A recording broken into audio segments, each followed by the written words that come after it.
नमस्कार।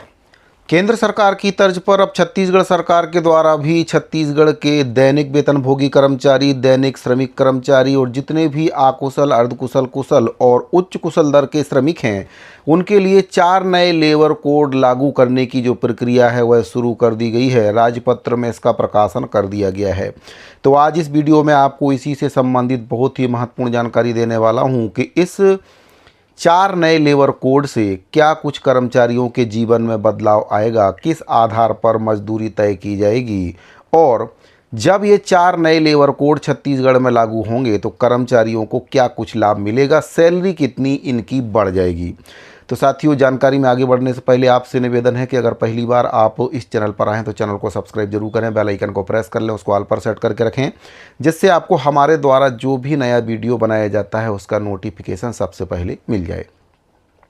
तो साथियों, 4 नए लेबर कोड को लेकर छत्तीसगढ़ सरकार के द्वारा राजपत्र में अधिसूचना प्रकाशित कर दी गई है। 45 दिन का समय कर्मचारी संगठनों को, दैनिक वेतनभोगी कर्मचारियों को, लेबर वर्ग के जो कर्मचारी श्रमिक हैं उनको दिया गया है। ईमेल आईडी भी इसमें दिया गया है। आप उस ईमेल आईडी पर अपने सुझाव सरकार को दे सकते हैं कि जो न्यूनतम मजदूरी की दर है किस आधार पर तय की जाए, कर्मचारियों को कितना वेतन मिलना चाहिए, ये सप्ताह में कितने दिन का अवकाश उनको मिलना चाहिए और जो फैसिलिटी केंद्र सरकार के द्वारा केंद्रीय योजनाओं में काम करने वाले श्रमिकों को मिल रही है वह छत्तीसगढ़ के श्रमिकों को भी मिलना चाहिए।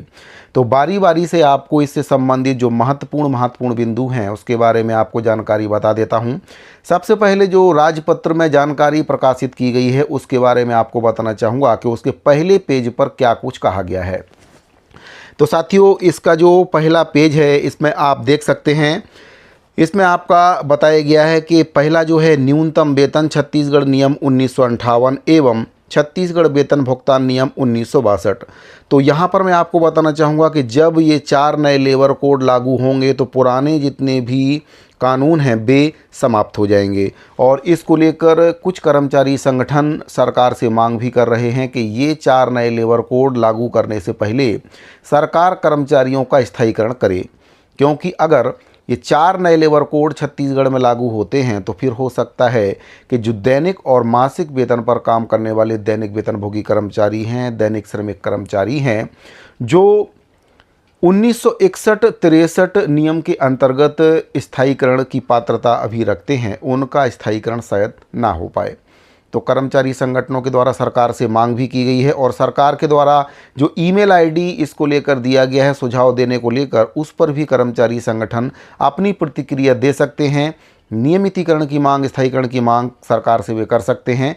यहाँ पर मैं आपको ये भी बताना चाहूँगा कि जिन कर्मचारियों का पहले से कोर्ट में जो मामला है प्रक्रियाधीन है, उस पर इस नए नियम का कोई भी प्रभाव नहीं पड़ेगा। जब भी कोर्ट के द्वारा उनके पक्ष में निर्णय दिया जाएगा तो सरकार को उनको स्थायीकरण करना पड़ेगा। लेकिन जिन भी श्रमिकों के द्वारा अभी तक कोर्ट केस नहीं किया गया है, ये 4 नए लेबर कोड लागू होते ही पुराने जितने भी नियम हैं, कानून हैं, समाप्त हो जाएंगे और फिर भविष्य में उनको स्थायीकरण के लिए काफ़ी ज़्यादा मेहनत करनी पड़ सकती है।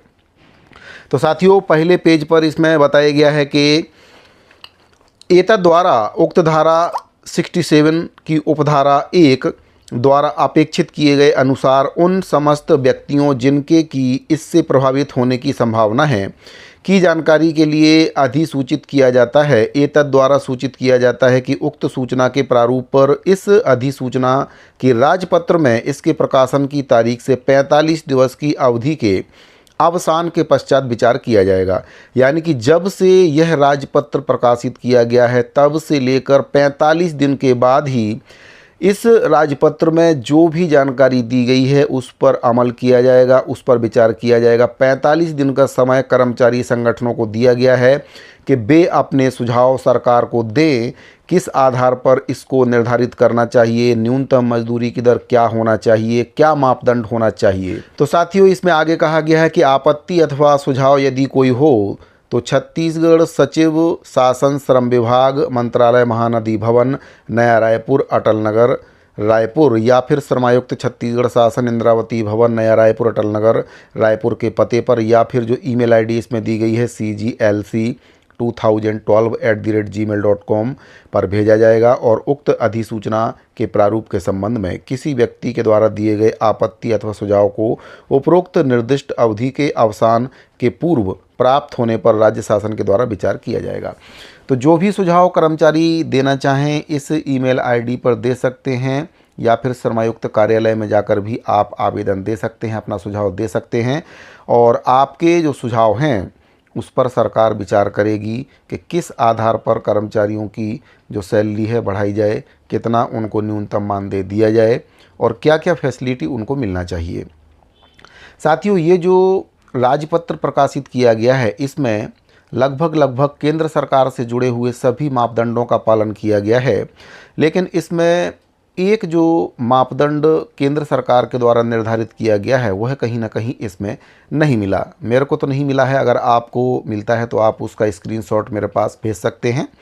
केंद्र सरकार के द्वारा जो 4 नए लेबर कोड बनाए गए हैं उसमें कर्मचारियों को नियुक्ति पत्र देने का जिक्र किया गया है, लेकिन जो कर्मचारी हैं जिसमें अनियमित कर्मचारी हैं, दैनिक वेतनभोगी कर्मचारी हैं, प्लेसमेंट ठेका कर्मचारी हैं, उनको कहीं पर भी नियुक्ति पत्र देने का जिक्र नहीं किया गया है।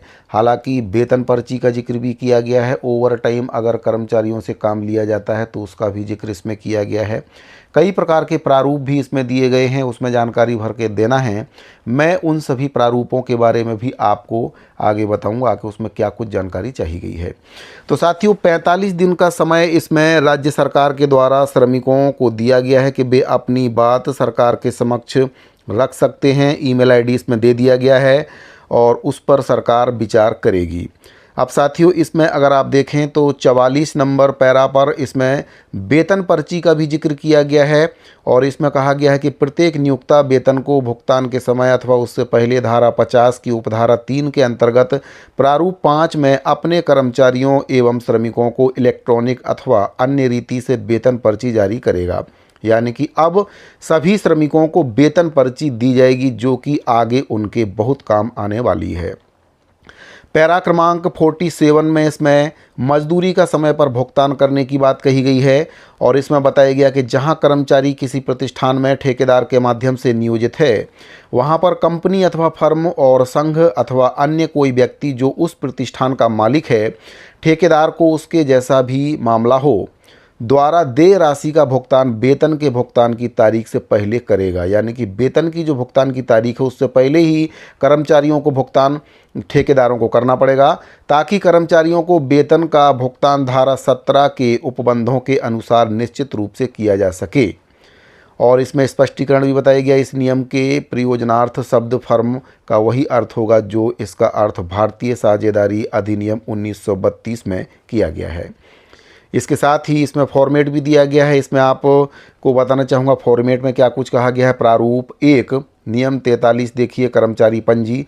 तो कर्मचारी की जो पंजी है वह भी इसमें संधारण करना है। इसमें पहला है स्थापना का नाम, कर्मचारी का नाम, स्वामी का नाम, नियोजक का पैन का विवरण, स्थापना का पंजीयन नंबर और श्रमिक पहचान संख्या, स्थापना का पंजीयन नंबर, कर्मचारी कोड, नाम, उपनाम, वर्ग, लिंग, पिता माता, पति पत्नी का नाम, जन्म तिथि, जन्म स्थान, राष्ट्रीयता, शैक्षणिक स्तर, नियुक्ति की तारीख, पदनाम, कौशल का वर्ग यानी कि किस श्रेणी का कर्मचारी है, उच्च कुशल है, अर्धकुशल है या फिर अकुशल है, नियोजन का प्रकार, किस प्रकार से उसको नियोजित किया गया, स्थायी है, अस्थायी है, नियत कालिक है या फिर प्रशिक्षु है या फिर बदली श्रमिक है, पद स्थापना का विवरण, वेतन, पदोन्नति और मोबाइल नंबर। इसके अलावा इसी का आगे इसमें बताया गया है यूनिवर्सल अकाउंट नंबर भी इसमें देना होगा, पैन नंबर, नामित का नाम, परिवार का विवरण, ईपीएस और एनपीएस,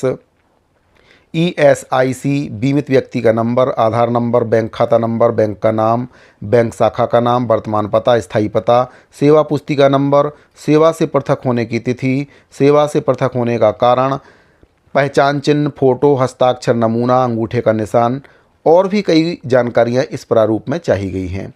तो साथियों, इसके साथ ही अब जो कर्मचारी हैं, श्रमिक हैं, उनको सैलरी स्लिप भी विभाग को देनी पड़ेगी, चाहे वह ठेके पर काम कर रहे हों, प्लेसमेंट पर काम कर रहे हों, आउटसोर्स पर काम कर रहे हों, किसी भी माध्यम से अगर कोई दैनिक श्रमिक काम कर रहा है तो उसको सैलरी स्लिप भी अब इस नए 4 लेबर कोड के तहत देनी पड़ेगी। तो सैलरी स्लिप का भी प्रारूप इसमें दिया गया है, आप देख सकते हैं प्रारूप 5 नियम 44 को देखिए, वेतन पर्ची। तो प्रतिष्ठान का नाम, पता, जारी करने की तारीख और अवधि, कर्मचारी का नाम, पिता माता पति या पत्नी का नाम, पदनाम, यूएएन नंबर, बैंक खाता संख्या, मजदूरी अवधि, देय वेतन की दर, मूल, महंगाई भत्ता, अन्य भत्ते, कुल उपस्थिति, किए गए कार्यों की इकाई, अधि समय मजदूरी, देय सकल मजदूरी, कुल कटौती, भविष्य निधि, ईएसआई, अन्य भुगतान किया गया कुल वेतन। तो साथ ही इस प्रकार से कर्मचारियों को कई बेनिफिट 4 नए लेबर कोड के तहत मिलने वाले हैं और रोटी कपड़ा मकान के आधार पर अब जो न्यूनतम मजदूरी की दर है वह तय की जाएगी। इसको लेकर राजपत्र में कई महत्वपूर्ण जानकारियां प्रकाशित की गई हैं। इसका पूरा पीडीएफ फाइल आपको हमारे टेलीग्राम चैनल पर मिल जाएगा, लिंक वीडियो के डिस्क्रिप्शन में दिया गया है। लिंक पर क्लिक करके आप वहां से इसके पूरे पीडीएफ फाइल को डाउनलोड करके इसको अच्छे से पढ़ सकते हैं, अध्ययन कर सकते हैं। इसके बाद भी अगर आपको कोई जानकारी समझ में नहीं आती है तो आप हमसे संपर्क कर सकते हैं, कमेंट बॉक्स में इसको लेकर जानकारी पूछ सकते हैं। तो साथियों, अब हम बात करते हैं दैनिक श्रमिक मोर्चा के बारे में। तो दैनिक श्रमिक मोर्चा के द्वारा ये 4 नए लेबर कोड लागू करने से पहले कर्मचारियों को स्थायीकरण करने को लेकर एक पत्र लिखा है, जिसमें मध्य प्रदेश की तर्ज पर जो छत्तीसगढ़ के दैनिक वेतनभोगी कर्मचारी हैं, दैनिक श्रमिक कर्मचारी हैं, उनको स्थायीकरण करने की जो बात है, मांग है, उसका जिक्र किया गया है। तो आपको बताना चाहूँगा कि छत्तीसगढ़ दैनिक श्रमिक मोर्चा के द्वारा जो पत्र जारी किया गया है उसमें कर्मचारियों को लेकर क्या कुछ मांग सरकार के समक्ष रखी गई है। तो साथियों, दैनिक श्रमिक मोर्चा के द्वारा माता कौशल्या स्थायीकरण योजना के तहत श्रमिकों को स्थायीकरण करने की मांग की गई है। आप देख सकते हैं 20/4/2026 को ये पत्र लिखा गया है महामहिम राष्ट्रपति जी के नाम से, माननीय नरेंद्र भाई मोदी जी जो कि प्रधानमंत्री जी हैं भारत सरकार के, उनके नाम से, महामहिम रमेन डेका जी राज्यपाल छत्तीसगढ़ शासन, माननीय विष्णुदेव साय जी मुख्यमंत्री छत्तीसगढ़ शासन, माननीय ओपी चौधरी जी वित्त मंत्री छत्तीसगढ़ शासन, माननीय गजेंद्र यादव जी जो कि स्कूल शिक्षा मंत्री हैं, मुख्य सचिव छत्तीसगढ़ शासन, सचिव सामान्य प्रशासन विभाग, सचिव वित्त विभाग छत्तीसगढ़ शासन, प्रमुख सचिव विधि और विधायी विभाग छत्तीसगढ़ शासन। विषय इसमें जो है छत्तीसगढ़ की पुत्री माता कौशल्या को समर्पित करते हुए भाजपा शासित पड़ोस के मध्य प्रदेश राज्य की तर्ज पर छत्तीसगढ़ में भी पुराने औद्योगिक अधिनियम 1948 की धारा 61-63 के अंतर्गत माता कौशल्या स्थायीकरण योजना 4 नए श्रम कानून लागू होने से पूर्व लागू करने हेतु सुझाव और अनुरोध पत्र के माध्यम से निवेदन किया गया है। दैनिक और मासिक वेतन पर काम करने वाले जो श्रमिक हैं, जिसमें वन एवं जलवायु परिवर्तन विभाग से हारून दास मानिकपुरी, लोक स्वास्थ्य यांत्रिकी विभाग से हीरालाल ध्रुव, लोक निर्माण विभाग से दीपेश भतपहरी, जल संसाधन विभाग से पंकज पांडे, आदिम जाति कल्याण विभाग से रोहित कापरे, कृषि और उद्यानिकी विभाग से खेमचंद साहू, गृह एवं अग्निशमन विभाग से राजेश सिन्हा, छत्तीसगढ़ स्वास्थ्य विभाग से दिलेश्वर साहू और अन्य 50 अलग अलग विभागों के दैनिक और मासिक श्रमिक जो बिना नियुक्ति पत्र धारक हैं और जिन्हें संबंधित विभाग से सीधे उनके बैंक खाते में श्रम दर का मासिक वेतन बिना बिचौलिए के दिया जाता है, जो कि उच्च कुशल, कुशल, अर्धकुशल, आकुशल अलग अलग श्रेणी में रखे जाते हैं। तृतीय और चतुर्थ श्रेणी के समकक्ष का कार्य उनके द्वारा किया जाता है। आकस्मिक अस्थायी श्रमिक पूर्णकालिक विभागीय वैतनिक काम की आवश्यकता के अनुसार रखे गए और काम कर रहे हैं, जिनकी जानकारी muster roll MR hand receipt HR voucher में बाकायदा दर्ज की जाती है, जिनकी संख्या लगभग 36,000 के आसपास इसमें बताई गई है। हम समस्त छत्तीसगढ़ के दैनिक श्रमिकों को मध्य प्रदेश 2016 तत्कालीन भाजपा सरकार की भांति, जिसमें वहां पर 48,000 बैकडोर एंट्री को हमारी तरह कार्यरत 10 वर्ष न्यूनतम वर्ष बंधन तय करके स्थायी कर्मी बनाया जा चुका है। मध्य प्रदेश में वहीं पर शिवराज सिंह जी की भाजपा की 2023 की तत्कालीन सरकार ने फिर से संविदा कर्मियों के लिए 5 वर्ष न्यूनतम वर्ष बंधन तय करके दोबारा स्थायीकरण योजना लागू कर दी। इसी प्रकार से किसी योजना का लाभ छत्तीसगढ़ सरकार प्रदान करने की विशेष कृपा करे।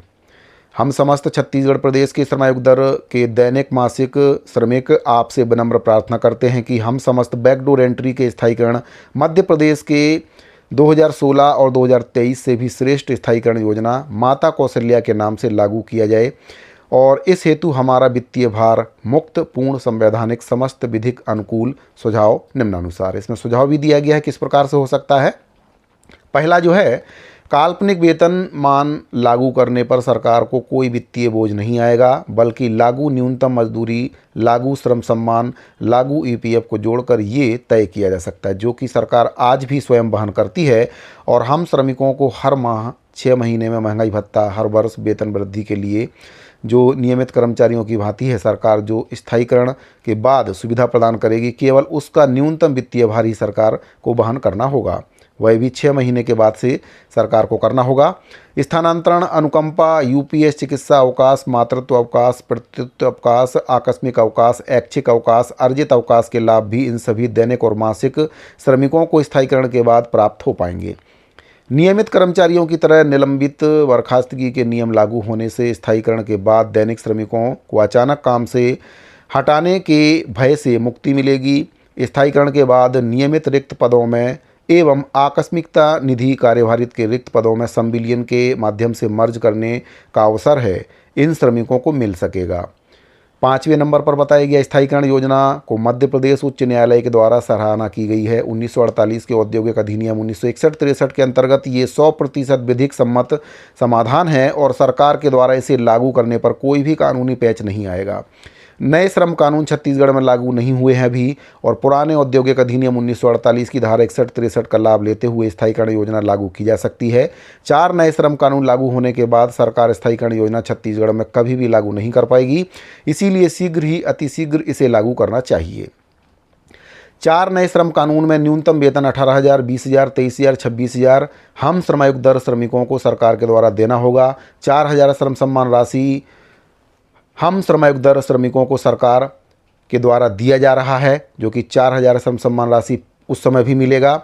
और ईपीएफ 12%, ईएसआईसी व्यय 250 रुपये और नए श्रम कानून में नियुक्ति पत्र प्रदान करना ही होगा, जो कि अभी जो नोटिफिकेशन जारी हुआ है उसमें नियुक्ति पत्र का जिक्र नहीं किया गया है, इसको मैंने आपको पहले बता दिया है। तो इसमें सैलरी बताई गई है कितना कितना मिलेगी, तो 18,000 प्लस 4,000 श्रम सम्मान राशि प्लस 12% प्लस 250 रुपये, तो अकुशल का 20,000। इसी प्रकार से जो अर्धकुशल है इसका आपका 23,000, कुशल का 26,000 और उच्च कुशल का आपका इसमें बताया गया है। तो ये कर्मचारियों को जो सैलरी है वह सरकार को देनी पड़ेगी। तो अगर सरकार स्थायीकरण कर देती है तो भी सरकार को काफ़ी लाभ इसमें होगा। अब इसमें जो विशेष तथ्य बताए गए हैं उसको भी देख लेते हैं।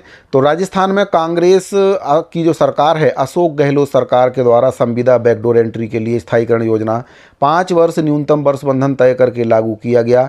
और वर्तमान भाजपा की जो सरकार है, भजन लाल शर्मा की सरकार ने 5 वर्ष की जगह पर उसको 2 वर्ष न्यूनतम वर्ष बंधन करने का जो फैसला है वह लिया है। तो छत्तीसगढ़ में भाजपा की जो सरकार थी, रमन सिंह की सरकार ने शिक्षा कर्मियों के संविलियन के लिए 8 वर्ष न्यूनतम वर्ष बंधन तय किया था, जिसको 2019 में कांग्रेस की जो भूपेश बघेल सरकार थी उसके द्वारा 8 वर्ष को घटाकर 2 वर्ष न्यूनतम वर्ष बंधन कर दिया गया था। मध्य प्रदेश में भाजपा की शिवराज सिंह सरकार ने 2016 में स्थायीकरण के लिए 10 वर्ष न्यूनतम वर्ष बंधन बैकडोर एंट्री के लिए तय किया था, जिसे खुद उनकी ही सरकार के द्वारा 2023 में शिवराज सिंह की सरकार के द्वारा संविदा के लिए न्यूनतम 5 वर्ष का जो वर्ष बंधन है वह कर दिया गया। तो साथियों, दैनिक मोर्चा के ये सभी सुझाव हैं कि छत्तीसगढ़ में भी न्यूनतम से न्यूनतम 1 वर्ष का जो वर्ष बंधन है वह तय करते हुए स्थायीकरण योजना 36,000 बैकडोर एंट्री 55,000 संविदा कर्मचारियों के लिए लागू की जाए, जिससे आगामी चुनाव में किसी भी राजनीतिक दल के द्वारा न्यूनतम वर्ष बंधन को चुनावी मुद्दा ना बनाया जा सके। जैसे कि सरकार अगर न्यूनतम वर्ष बंधन 8 वर्ष या 10 वर्ष तय करती है, तो अगर सरकार बदलती भी है तो उसको दूसरी सरकार कम करके वाहवाही ना लूट सके। तो साथियों, ये कुछ महत्वपूर्ण बिंदु हैं जिनको लेकर दैनिक श्रमिक मोर्चा के द्वारा सरकार से अनुरोध किया गया है। आगे साथियों इसमें कहा गया है कि विनम्र निवेदन है कि वर्ष बंधन अधिकतम रखने की बाध्यता अगर हो तो कृपया यह व्यवस्था अवश्य प्रदान करें कि जिन्हें तय किए गए न्यूनतम वर्ष बंधन में स्थायीकरण का लाभ तत्काल प्राप्त नहीं होता है, उन समस्त वंचित दैनिक श्रमिकों को स्थायीकरण हेतु तय की गई वर्ष बंधन अवधि को पूर्ण करने पश्चात स्वतः स्थायीकरण हो जाएंगे। एवं ऐसे सभी श्रमिकों को जब तक तय न्यूनतम वर्ष बंधन उनके द्वारा पूर्ण नहीं कर लिए जाते हैं, उनके गंभीर त्रुटियां, कार्य लापरवाही पर कार्य से पृथक करने हेतु न्यायालय निर्देश प्राप्त करना अनिवार्य होगा। तो साथियों, इसमें मध्य प्रदेश सरकार के सामान्य प्रशासन विभाग के द्वारा जो आदेश 7 अक्टूबर 2016 को जारी किया गया था उसके बारे में भी बताया गया है। इसमें बताया गया है कार्यरत दैनिक वेतनभोगी श्रमिकों के लिए स्थायी कर्मियों के विनियमित करने की योजना।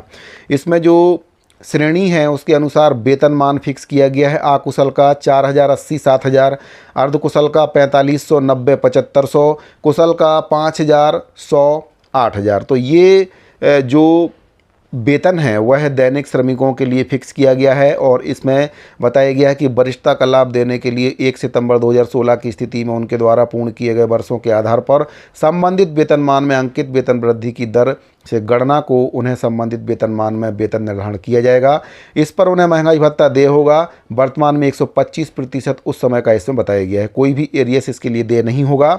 यह वेतन निर्धारण 1 सितंबर 2016 की तिथि से होगा और आगामी वेतन वृद्धि सितंबर 2017 में देय होगी। अर्धवार्षिकी आयु पूर्ण होने पर 15 दिन प्रतिवर्ष के सेवाकाल के वेतन के आधार पर उपादान की पात्रता होगी और यह राशि अकुशल के लिए 1,25,000, अर्धकुशल के लिए 1,50,000 और कुशल के लिए 1,75,000 तक सीमित होगी। और ऐसे दैनिक वेतनभोगी जो दिनांक 16 मई 2007 को कार्यरत थे और दिनांक 1 सितंबर 2016 को भी कार्यरत हैं, इस वेतन क्रम और अन्य लाभों के लिए पात्र होंगे।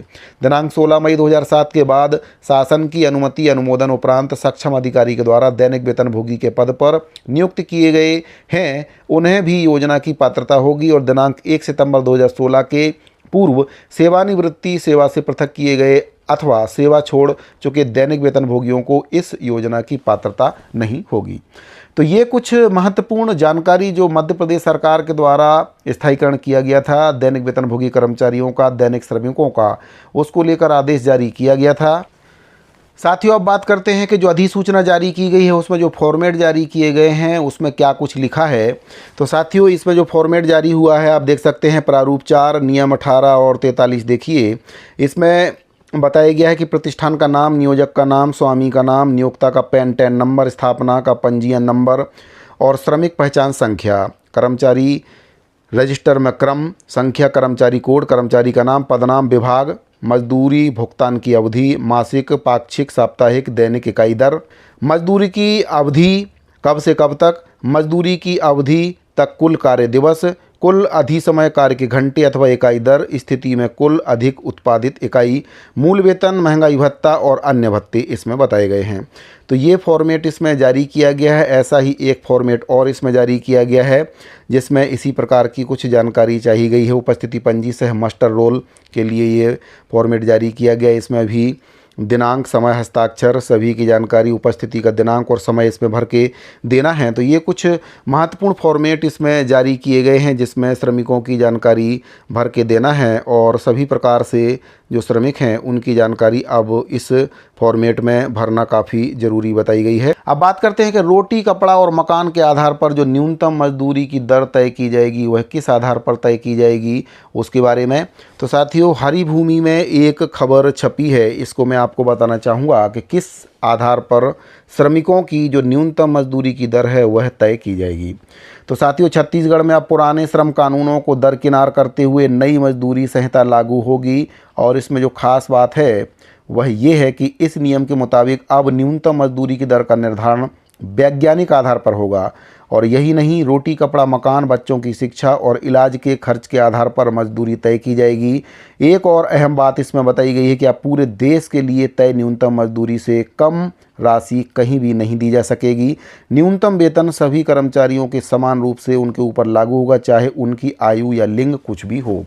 साथियों, मैंने पूर्व के वीडियो में भी आपको इसके बारे में बताया था कि जो केंद्र सरकार के द्वारा नियम बनाए गए हैं वे सभी राज्यों के ऊपर लागू होते हैं और आज नहीं तो कल राज्य सरकारों को इनको अपने राज्यों में लागू करना होगा। जो न्यूनतम मजदूरी की दर केंद्र सरकार के द्वारा तय की गई है वह राज्य सरकारों को देनी होगी। उससे ज़्यादा अगर वे चाहें तो दे सकते हैं, लेकिन उससे कम वे किसी भी मजदूर को जो वेतन है या मानदेय है वह नहीं दे सकते हैं।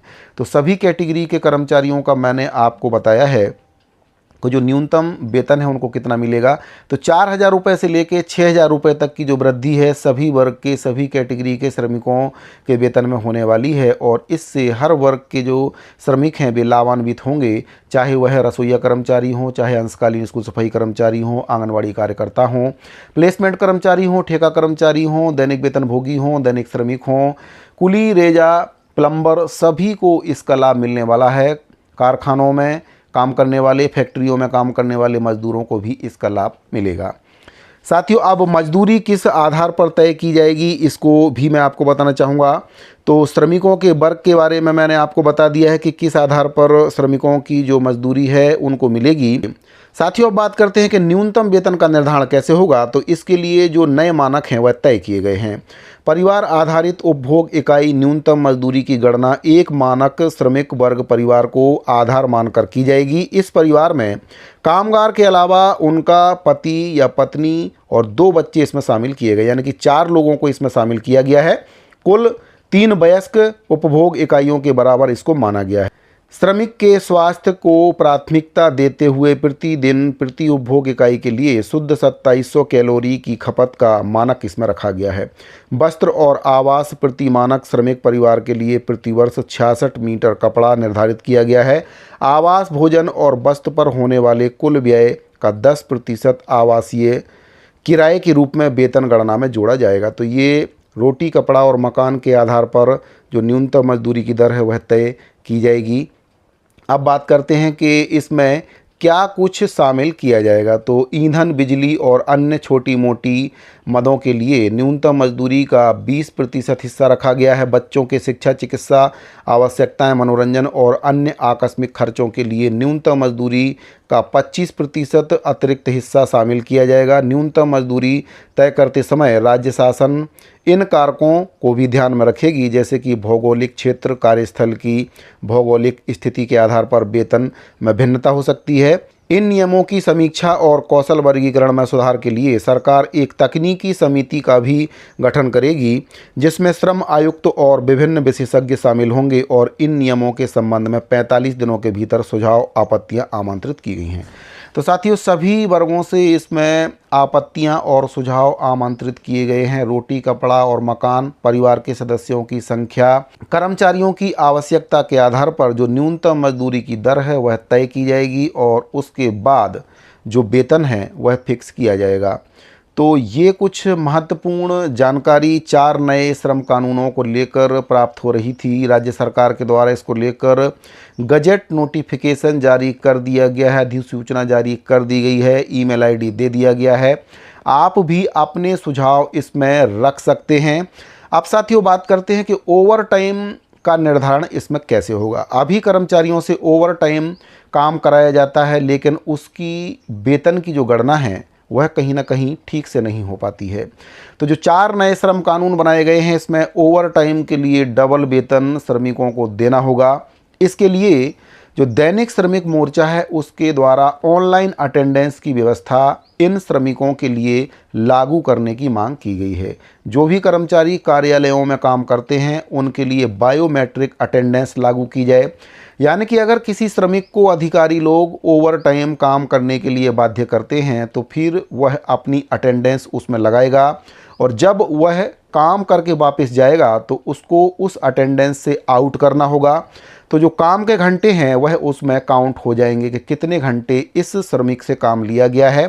सरकार के द्वारा तय घंटों के अलावा जो भी अतिरिक्त घंटे श्रमिक से काम लिया जाएगा उसका वेतन अलग से उसको दे होगा।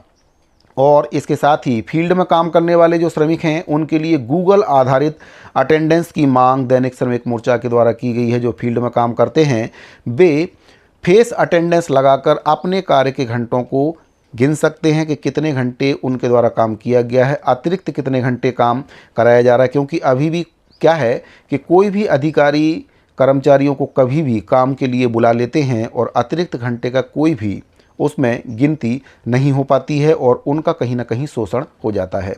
तो ऑनलाइन अटेंडेंस से ये श्रमिकों को लाभ होगा कि जो अतिरिक्त घंटे काम उनके द्वारा किया गया है उसका पूरा मेहनताना उनको अब विभाग को देना पड़ेगा। इसी प्रकार से 4 नए श्रम कानूनों में महिलाओं को भी समान अधिकार दिए गए हैं, यानी कि अगर किसी पुरुष को किसी काम के बदले में 350 रुपये दिया जा रहा है तो महिलाओं को भी 350 रुपये देना पड़ेगा, यानी कि समान काम के बदले महिलाओं को समान वेतन अब मिलने वाला है। और भी कई प्रकार के लाभ हैं, जैसे ESIC का लाभ, EPF का लाभ और सामाजिक सुरक्षा, और भी कई प्रकार के लाभ हैं जो इन 4 नए लेबर कोड के छत्तीसगढ़ में लागू होते ही श्रमिकों को मिलने चालू हो जाएंगे। तो साथियों, शुरुआत हो चुकी है। कर्मचारियों को जल्द से जल्द जो ईमेल आईडी मैंने आपको बताया है उस पर अपने सुझाव देने होंगे, और अगर आप चाहते हैं कि आपका स्थायीकरण सरकार पहले करे तो वह सुझाव भी आप उस ईमेल आईडी पर दे सकते हैं। श्रम कार्यालय में भी आप जाकर अपना सुझाव दे सकते हैं, लेकिन 45 दिन के भीतर आपको अपने सुझाव देने होंगे। 45 दिन के बाद आपके दिए गए सुझाव पर सरकार कोई भी विचार नहीं करेगी। तो साथियों, ये 4 नए श्रम कानूनों को लेकर बहुत ही महत्वपूर्ण जानकारी मैं आपके लिए लेकर आया हूँ। उम्मीद करता हूँ कि दी गई जानकारी आपको पसंद आई होगी। अगर आपको ये जानकारी अच्छी लगी हो तो वीडियो को लाइक करें, अपने दूसरे साथियों को इसको ज़्यादा से ज़्यादा शेयर करें। इस वीडियो फिलहाल इतना ही, मिलते हैं अगली वीडियो में। अभी के लिए दीजिए इजाज़त, धन्यवाद।